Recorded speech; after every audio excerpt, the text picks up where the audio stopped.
Como el pacificador de la guerra en Ucrania, Donald Trump primero tiró todas las piezas del tablero global y después puso en marcha su propia estrategia cargada de ese narcisismo muy suyo, donde prevalecen las imposiciones y los chantajes. Así, con el invasor negocia en privado y a Zelensky lo expone públicamente a un choque frontal de posiciones. Lo doblega y le exige los recursos naturales estratégicos de Ucrania para avanzar en la paz.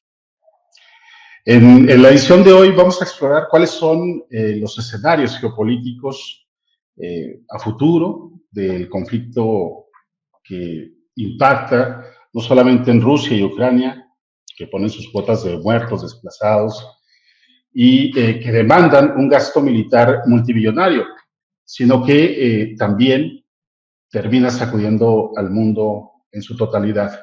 Y para hablar de ello, hemos invitado a Mariano Aguirre, que es asesor del Centro Regional de Paz y Seguridad de la Fundación Friedrich Ebert y autor del libro Guerra Fría 2.0. Sin más, Alejandro, pues volvemos a ese cocodrilo. Exactamente. Bueno, Mariano, pues bienvenido a este espacio y en principio me gustaría preguntarte una primera lectura que haces de los elementos hasta ahorita. ¿Ves factible la paz en Ucrania? Aunque, como hemos comentado, esto evoluciona día a día y hay información nueva todo el tiempo. ¿Cuál es tu expectativa inicial? Bueno, muchas gracias por esta conversación, Alejandro e Ignacio. Yo creo que hablar de paz en Ucrania requiere, digamos, hablar de qué tipo de paz en este momento y más hacia el futuro. Las posibilidades de que Ucrania, de que vamos a decir, no necesariamente que haya paz, pero de que pare la guerra, por lo menos la guerra más evidente o más fuerte que está sufriendo Ucrania y que está llevando a cabo Rusia contra Ucrania, podría ser que en un plazo, es difícil de evaluar, pero un plazo corto a medio, podría ser que se llegue a algún tipo de paz, en el sentido, como digo, de que la ofensiva rusa pare y de que de alguna manera Ucrania pueda, los ciudadanos de Ucrania puedan vivir un poco más tranquilos de lo que han estado los últimos 3 años, especialmente en algunas zonas del país. Si nos referimos a una paz más estable, más de largo plazo, es lo que yo diría que es, por el momento, me resulta improbable y tan imprevisible como improbable.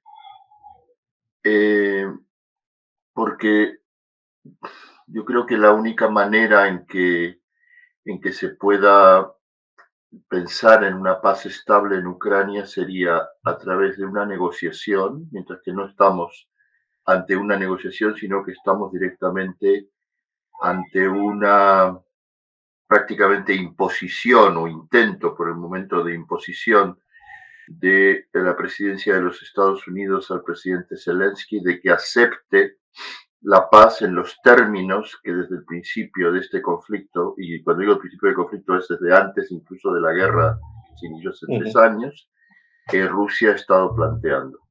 Después podemos analizar si lo que Rusia pide, Rusia plantea es justo, injusto, es una demanda excesiva, no, pero Rusia pide una serie de cuestiones y el presidente Trump lo que hace en las últimas semanas es darle a Rusia claramente unas indicaciones de que eso que Rusia quiere es lo que le parece bien y al mismo tiempo le dice a Zelensky, él y el vicepresidente de forma airada, le dicen, usted no quiere la paz, usted está obsesionado con Rusia, lo que tiene que hacer es aceptar estos términos. Entonces ahí hay una confusión en gran parte mediática, donde los medios periodísticos insisten en que se parece que en algún momento va a haber una negociación. Yo no digo que no la vaya a haber, pero en estos términos que estamos hablando, eso no es una negociación. Eso es una cesión a lo que Rusia pide y es una imposición a una de las partes del conflicto. Incluso hablando técnicamente, ni siquiera digo si Zelensky tiene razón, si Rusia lo tiene, no la tiene. Después hay todo un contexto para ver. Dicho esto, yo creo que para que hablemos de paz en Ucrania, tenemos que pensar realmente en una negociación donde probablemente Ucrania tenga que ceder parte de su territorio y donde probablemente Rusia tenga que ceder parte de sus demandas, donde la Unión Europea tenga que asumir una serie de funciones que no sea solo facilitar armas y ahora desesperadamente facilitar armas que Estados Unidos parece que no le va a dar, o en servicios o inteligencia militar, y donde Estados Unidos, ahí entramos en tierra incógnita. Yo diría que se necesita una paz en Ucrania, necesita un acuerdo negociado entre los intereses de Ucrania como Estado soberano que ha sido invadido, los intereses de Rusia, que tiene sus razones, mayores o menores, justas o injustas, para haber hecho la invasión a Ucrania, y la seguridad europea. Y más de telón de fondo, la seguridad o el papel de los Estados Unidos en este escenario. ¿Llegaremos o no a esta situación? Por el momento tengo mis dudas, porque todo está más orientado a seguir la estrategia que se siguió en los últimos 3 años entre Estados Unidos y Europa de respuesta a la invasión y digamos, violación del derecho internacional y de soberanía ucraniana por parte de Rusia, que ha sido facilitar armas para contener, no vencer, pero contener a la invasión rusa, pero al mismo tiempo, desde mi punto de vista, sin una estrategia política de negociación sobre qué hacer. O sea, de hecho, la frase que decía el presidente Biden, que ha dicho el ex secretario general de la OTAN, donde era vamos a apoyarles hasta donde sea necesario, es una frase es como un cuchillo con 2 filos, o sea, sí, es muy solidaria, muy interesante, muy fuerte, pero al mismo tiempo nos olvidamos o parecían olvidarse de que estaban enfrentándose, primero que ponían a Ucrania en primera línea a pelear basándose en que iba a continuar para siempre o hasta donde fuese necesario, 1 año, 5, 10, 14, 23,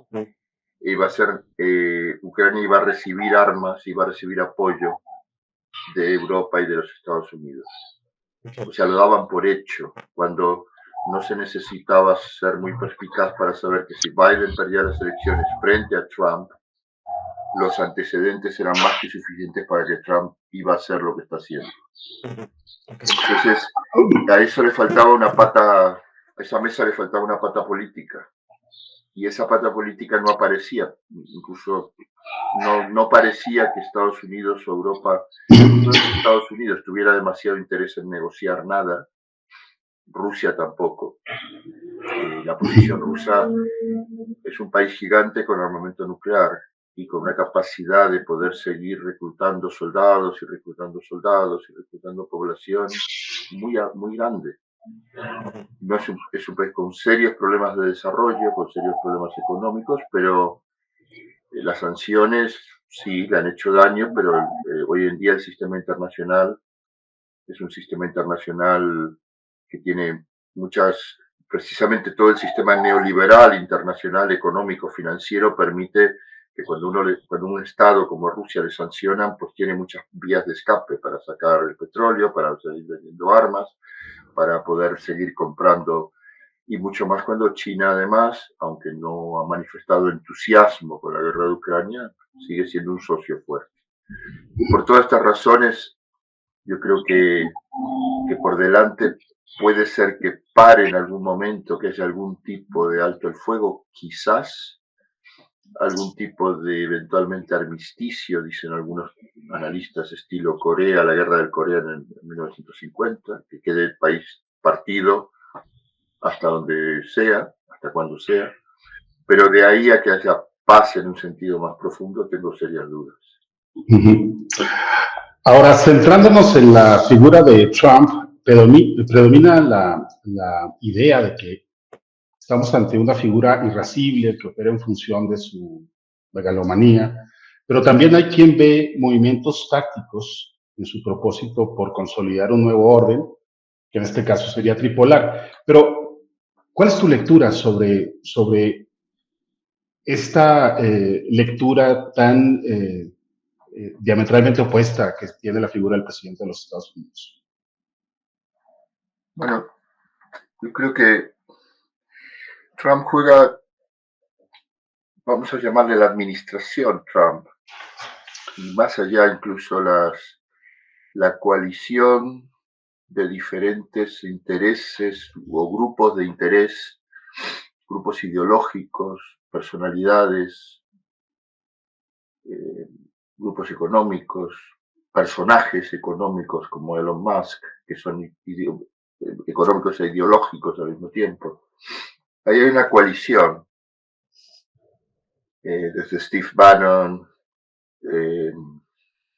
Elon Musk, Bannon con su nacionalismo nacionalismo racista antiélites, Musk con su mundo, con un mundo imaginario, una fantasía universalista, ultra liberal, como le llaman ahora, libertaria, en el sentido de que es un mundo sin reglas y que las reglas las marque él y su empresa. Es la misma, con ligeras diferencias, la misma ideología de Zuckerberg.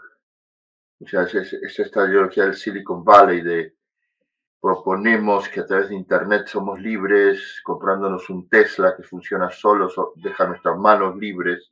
Hay mucho de simbología en estas altas tecnologías que nos proponen, que nosotros usamos, que les damos todos nuestros datos, que nosotros somos los trabajadores de sus negocios.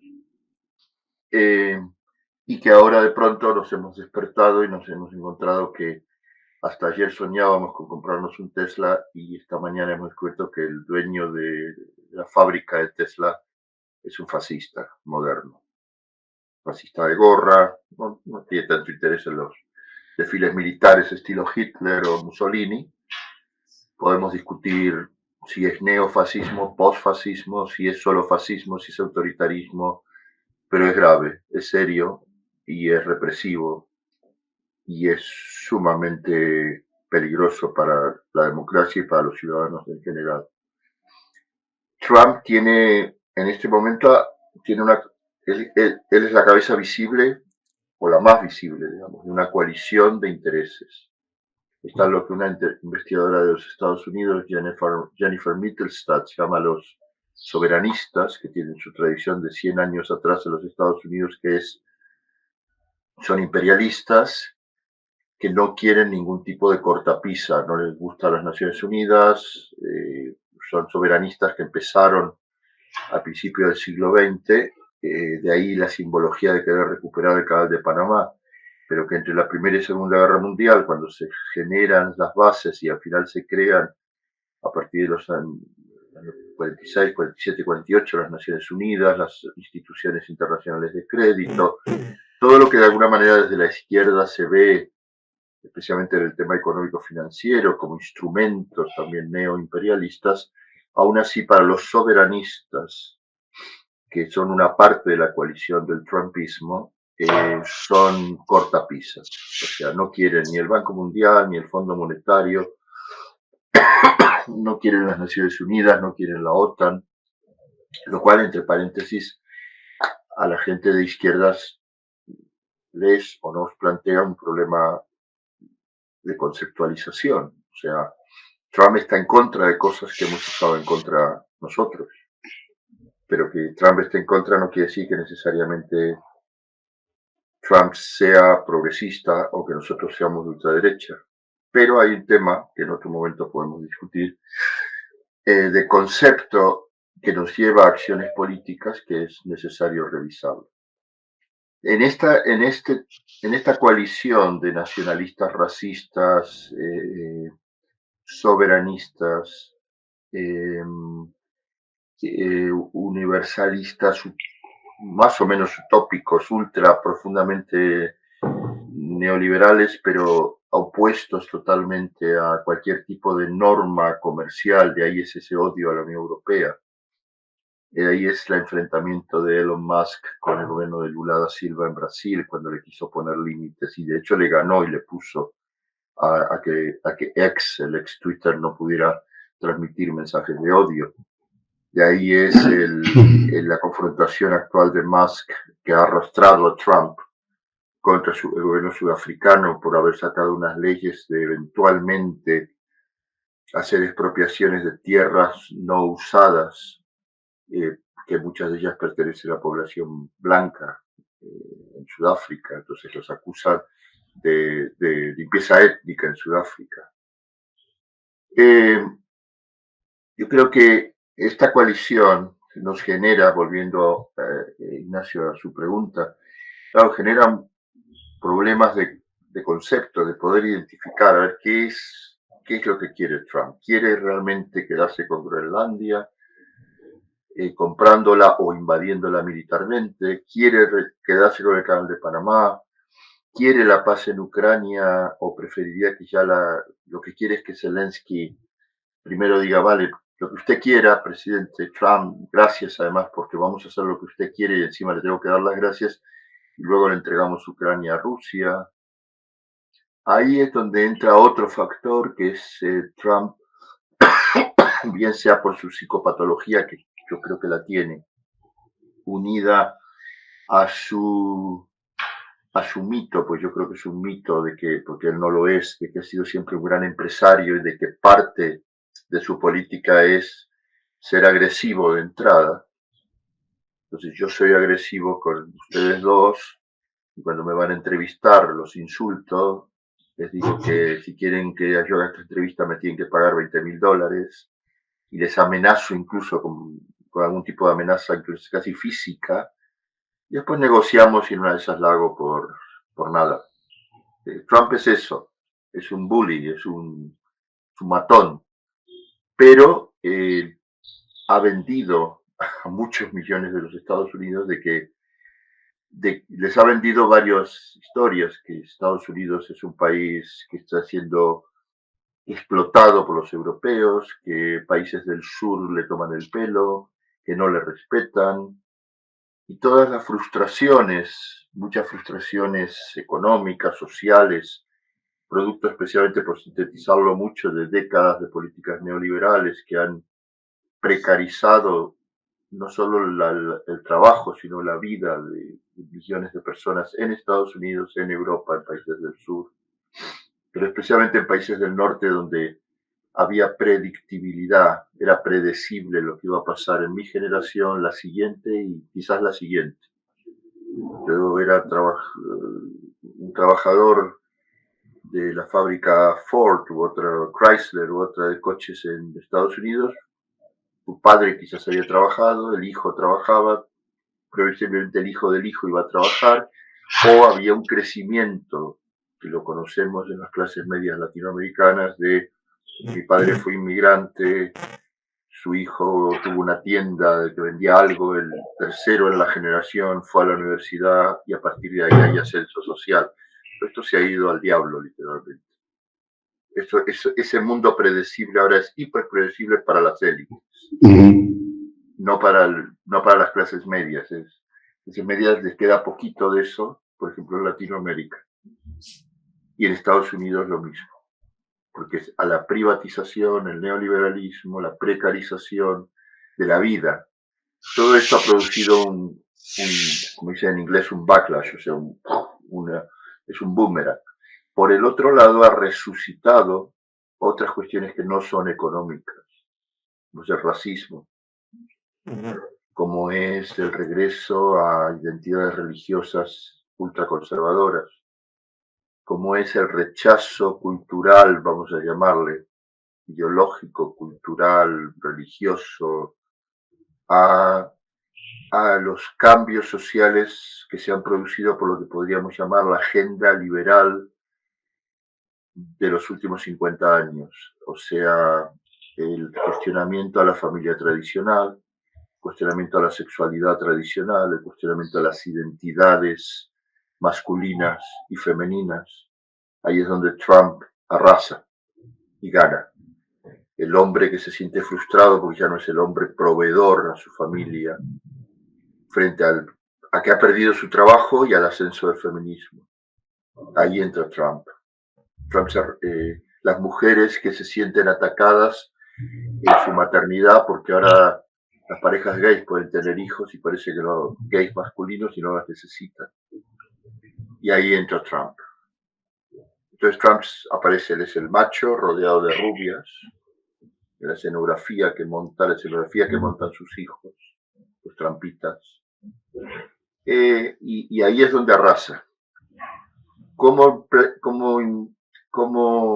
se proyecta todo esto en el sistema internacional, en esos movimientos tácticos que Ignacio usted me pregunta? Pues es bastante imprevisible. Por un lado, es raro lo que voy a contestar, o es contradictorio. Es muy previsible, es muy imprevisible. Quiero decir, nadie nos esperábamos que iban a reivindicar el Canal de Panamá. La verdad, sinceramente, yo creo que le debe haber pasado a varias personas que seguimos la política internacional. Al día siguiente que lo dijo, yo pensé, claro, ¿y por qué no? Y cuando dijo Groenlandia, pensé, claro, si ya lo dijo en 2017. Y cuando ahora quiere convertir Gaza en un paraíso turístico, es algo demencial, es indignante, es un insulto a la vida de los palestinos, es un insulto al derecho internacional, es un insulto estético, es un insulto a los niños que se están muriendo de frío en Gaza, es todo y más, no me quedan palabras. Pero cuando uno lo piensa, dice, bueno, este señor ya había avisado lo que iba a hacer. Y cuando yo no lo he hecho ni mucho menos más que fragmentos, porque es una cosa así, pero cuando uno lee el programa de gobierno que le preparó la Heritage Foundation, está todo ahí. Entonces, cuando ahora en Europa la gente se agarra, los políticos se echan la mano a la cabeza con nuestro aliado de siempre, nos está dejando solos, ahí también hay otro tema que me gustaría señalar, que no es así. Estados Unidos lleva un proceso de declive sobre el cual podemos conversar de décadas. Como mínimo 30 años atrás, y que está avisando a Europa, perdón, por diferentes vías, gobiernos republicanos, gobiernos demócratas, está avisando a Europa, sí, tenemos el compromiso, sí, vamos a seguir adelante, sí, vamos a estar, estamos con ustedes, algunos más comprometidos, otros menos, pero en última instancia, Estados Unidos es un país, por fuerte que sea, con unas crisis internas, social, fracturas sociales, políticas, económicas, raciales, identitarias, culturales, que con un poquito de relaciones internacionales, un poquito de historia, un poquito de sentido común, no es fácil decir, cuidado que en una de esas Estados Unidos se retira, como mínimo, o se va, o nos deja. Sin embargo, aquí en Europa, hasta hace muy poco, hasta hace nada, se seguía hablando del aliado indispensable, que sin ellos no podemos. Entonces, ¿qué va a hacer la administración? Yo creo que la administración va a hacer todo, la administración Trump. Cuando digo todo es, Musk va a intentar, más no sé cuánto le importa a Ucrania, pero que va a intentar romper todas las reglas posibles que le limiten su negocio, sí. Que va a intentar echar a todos los empleados públicos que pueda de los Estados Unidos, pero que no le afecten los inmensos contratos que tiene con la industria de defensa espacial de Estados Unidos, también. Que Zuckerberg va a intentar que todas sus empresas, todo su aparato digital entre en Europa o en América Latina o en donde sea necesario, incluyendo Rusia, por supuesto, cinco y cortapisas también. Que los soberanistas van a intentar, incluso le pueden animar a Trump, que no le gustan mucho las intervenciones militares, porque sabe que su base social no la quiere. Pero esa es una pequeña intervención para recuperar el Canal de Panamá, pues ¿por qué no? Entonces, aunque me he extendido mucho, me es muy difícil dar una respuesta definitiva. Creo que tenemos que estar preparados para que esta coalición de intereses, todos construyen una narrativa y una política de ultraderecha muy fuerte, muy peligrosa, antidemocrática, antimultilateralismo, y que tanto América Latina como África, Asia, como Europa tienen que prepararse, desde la sociedad civil hasta con los medios periodísticos y los políticos, porque la ofensiva, incluso la ilusión de no, esto va a durar 4 años, es una ilusión, por dos razones. Esto es una tendencia. Si no es Trump, será Vance, y si no es Vance, será alguno de sus hijos o será algún otro monstruo que todavía no conocemos. Y por el otro lado, ya empezaron a mover hilos para tratar de cambiar la Constitución y quedarse más allá de 4 años. No digo que lo logren, pero ¿por qué no? Ya intentó un golpe de Estado y le salió mal, o no. Yo recuerdo ahí un excelente analista irlandés que trabaja en los Estados Unidos, teóricamente falló la toma del Congreso y anular la toma de posición y que se firmara que Biden había ganado las elecciones, dijo, esto fue solo un ensayo para la próxima vez. Ahorita que mencionas a Europa, Mariano, te quería preguntar, Trump tiene una actitud muy, digamos, de choque continuo con Europa, como tú dices, no los quiere. Y por otro lado, Zelensky está pidiendo garantías de seguridad mínimas, lo cual quiere decir que eviten que en un futuro cercano o mediano Putin quiera nuevamente realizar alguna acción en Ucrania. Pero ¿cuál va a ser el papel de Europa? ¿Crees que llegue a jugar algún papel o va a ser una entidad silenciosa que no va a poder hacer gran cosa en este tema? Yo creo que Europa, yo creo que Europa tiene, aunque no tenga todos los medios militares, sumando a todos los medios europeos nacionales, no dan la capacidad militar que tiene Estados Unidos, porque Estados Unidos es la potencia militar más grande del mundo, sumando diversos estados, no llegan incluso a lo que gasta Estados Unidos. Esto no quiere decir que los europeos no puedan, por decir así, ayudar a Ucrania.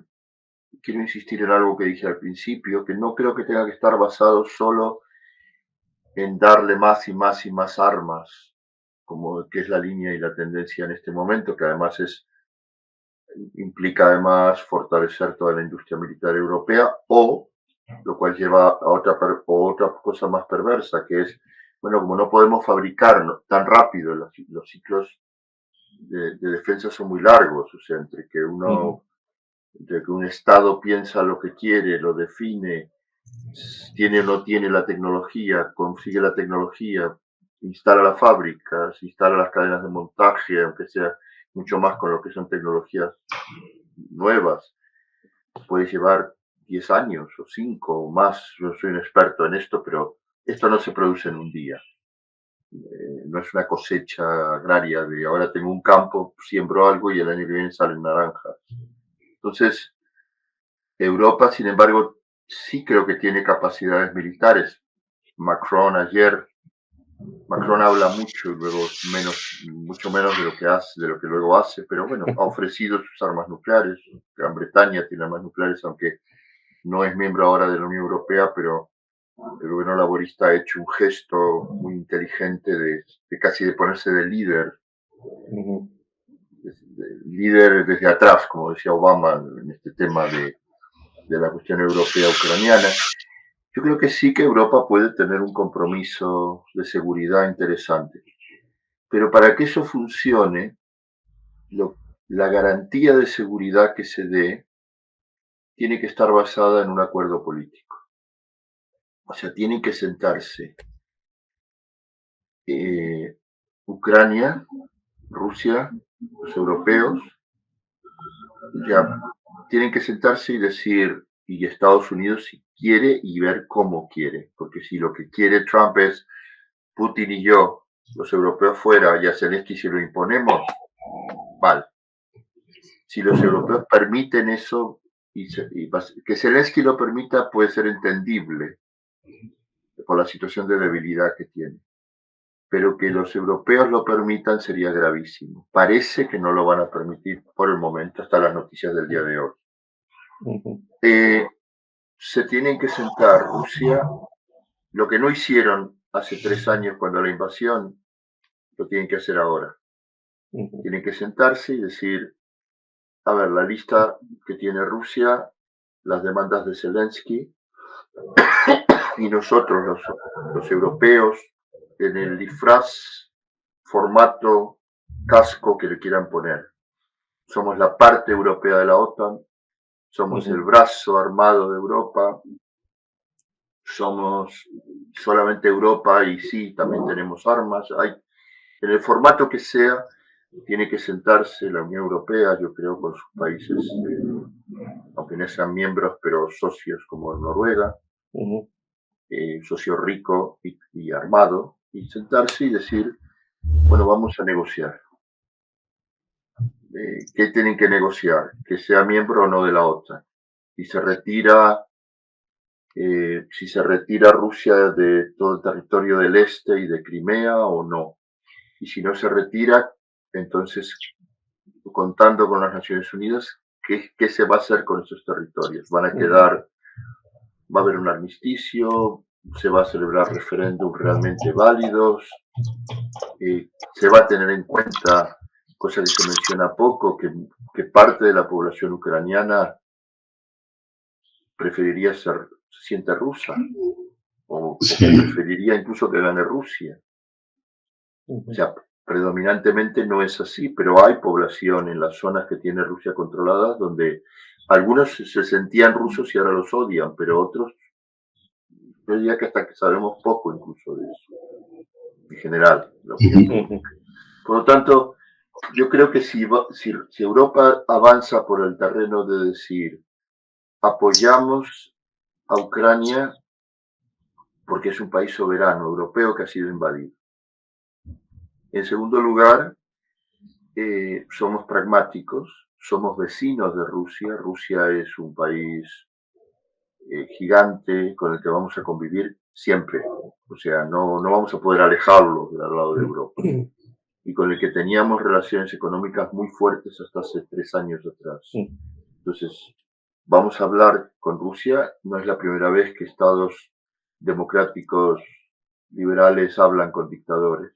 En Latinoamérica lo conocemos esto muy bien. Por lo tanto, vamos a hablar. Sentémonos, cuéntenos ustedes sus demandas, las demandas nuestras son estas.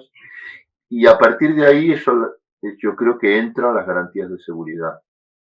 Y las garantías de seguridad tienen que entrar también, cuanto más dialoguen, más posibilidades hay de evitar que en relaciones internacionales es muy frecuente los malos entendidos y las percepciones y las malas percepciones. Por ejemplo, está ya extendido, es una verdad asumida que Rusia quiere expandirse, que Ucrania es el primer paso, que después seguirían los bálticos, que después puede ser Rumanía, y que así llegarían paso a paso conquistando hasta Lisboa.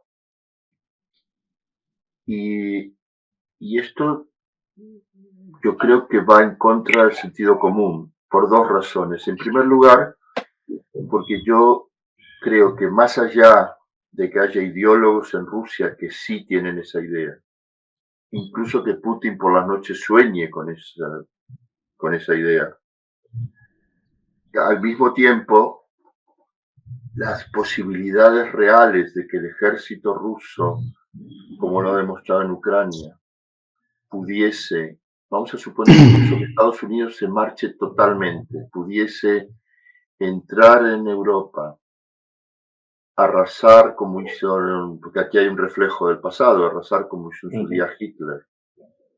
Pero bueno, cuando Hitler invadió Francia, Francia no tenía armamento nuclear, hoy Francia tiene armamento nuclear. Cuando Hitler bombardeaba Londres, Londres no tenía armamento nuclear, hoy Londres tiene armamento nuclear. Con esto no estoy diciendo que sea bueno tener armas nucleares, pero quiero decir que tampoco Putin es idiota o que le suceda en el futuro.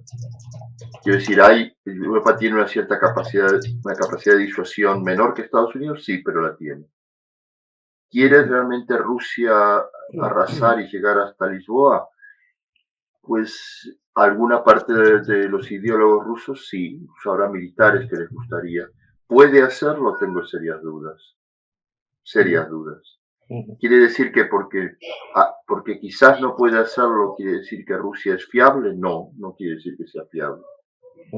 Pero que no sea fiable quiere decir que no nos podemos sentar a negociar porque damos por hecho que Rusia es un país imperial que quiere arrasar ya no solo hasta Lisboa, sino hasta las Azores y de ahí saltar a Nueva York.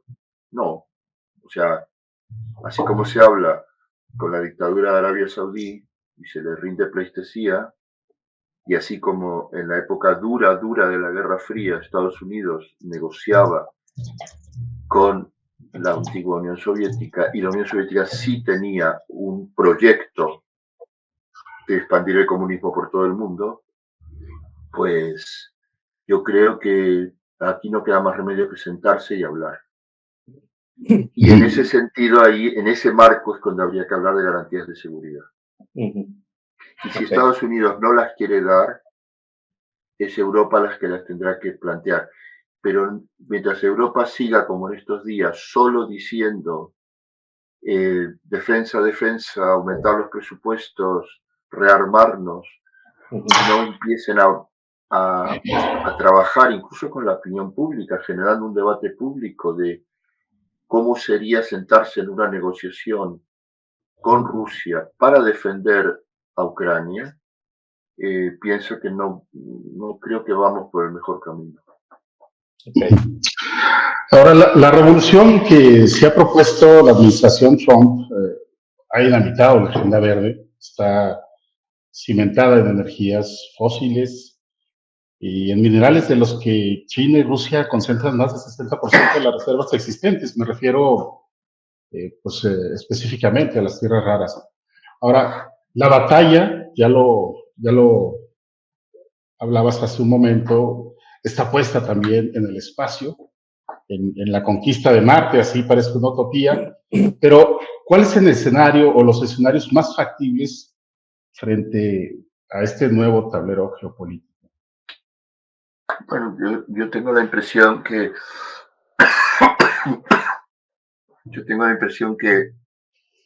estamos en una etapa que siempre ha estado presente, simplemente que ahora es más profunda o adopta, perdón, o adopta competencias, confrontaciones por nuevos tipos, por ejemplo, de minerales necesarios para todo el salto tecnológico, incluso muchos de ellos necesarios o algunos de ellos necesarios para la misma transición energética hacia una economía, llamadas economías verdes. Yo creo que la competencia va a ser dura, va a ser una competencia como ya lo es por el tema de los microchips, de los microconductores. O sea, va a ser una competencia, ya no es por mercados, inicialmente es una competencia por